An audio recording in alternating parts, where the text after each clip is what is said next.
जय श्री कृष्णा। राधे राधे। आज की कहानी कीड़ी नगरी की कहानी। किसी नगर में एक छोटा खुशहाल परिवार रहता था। दादी अपनी पोती को साथ लेकर पूजा पाठ किया करती। एक दिन दादी ने 7 दिन कीड़ी नगरी की कहानी सुनने का नियम लिया।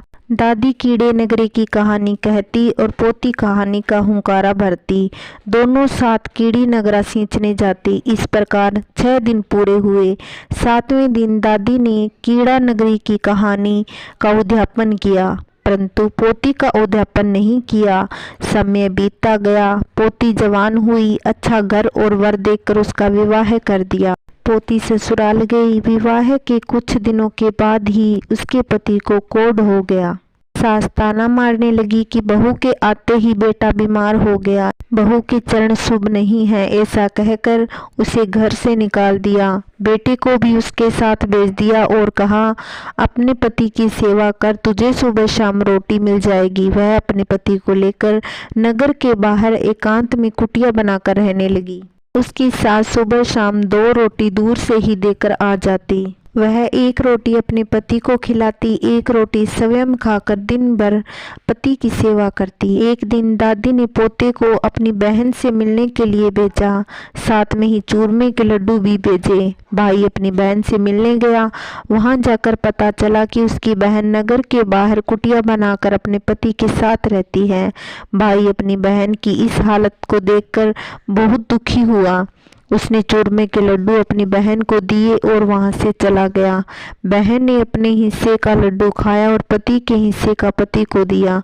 पति ने मना कर दिया। पास ही एक कीड़ी नगरा था। उसने वह लड्डू चूर कर कीड़ी नगरे में डाल दिया। इसके प्रभाव से उसके पति के हाथ व मुंह का कोढ़ झड़ने लगा। यह देखकर पति ने अपनी पत्नी से कहा, तुमने आज ऐसा क्या किया जिससे मेरा कोढ़ ठीक होने लगा? पत्नी बोली, मैंने तो आज आपके हिस्से का लड्डू कीड़ी नगरा पर डाले थे। जरूर इस बात का कोई रहस्य है। हमें किसी समझदार व्यक्ति से पूछना चाहिए। दूसरी ओर जब भाई अपने घर पहुंचा तो सबको बहन के बारे में बताया। दादी अपने बेटे बहू के साथ पोती से मिलने गई। वहां जाकर उसने अपनी पोती से पूछा, ये सब कैसे हो गया? तब उसने कहा, शायद अब यही मेरा भाग्य है, और सारी बात अपनी दादी को बताई। उसकी बात सुनकर दादी ने कहा, बेटी, जब मैंने कीड़ी नगरे का उद्यापन किया तब तुम्हारा नहीं किया। शायद यह कीड़ी नगरे का श्राप है। तू चिंता मत कर, सब ठीक हो जाएगा। इसके बाद बहू से कहा, एक कटोरी में घी गुड़ लेकर आओ। बहू ने घी और गुड़ लेकर दादी को दिया। दादी ने कीड़ी नगरे की कहानी कही। पोती ने कहानी का हुंकारा दिया। कहानी कहकर दादी ने पोती से कहा, ये तुम 7 दिन तक कहना, तुम्हारा पति हुंकारा देगा, इससे सब ठीक हो जाएगा, और 7वें दिन इसका उद्यापन करना। पोती बोली, मैं उद्यापन कैसे करूंगी? मेरी सास तो हमें ठंडी रोटी देकर जाती है। दादी बोली, कोई बात नहीं, ठंडी रोटी से ही तुम चूरमे को 4 पिंडी बनाना। 2-2 पिंडी तुम दोनों हाथों में लेकर कहानी कहना। 1-1 पिंडी तुम खा लेना और 1-1 पिंडी का चूरा करके कीड़ी नगरे पर डाल देना। पानी की कार लगाकर 2 खा लेना।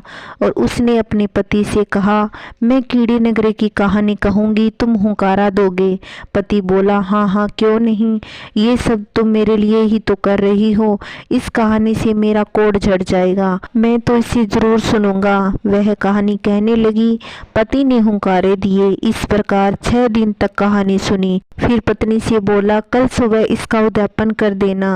उसकी पत्नी ने कहा, आपकी माँ एक समय की रोटी देकर जाती है, मैं चूरमा कैसे बनाऊंगी?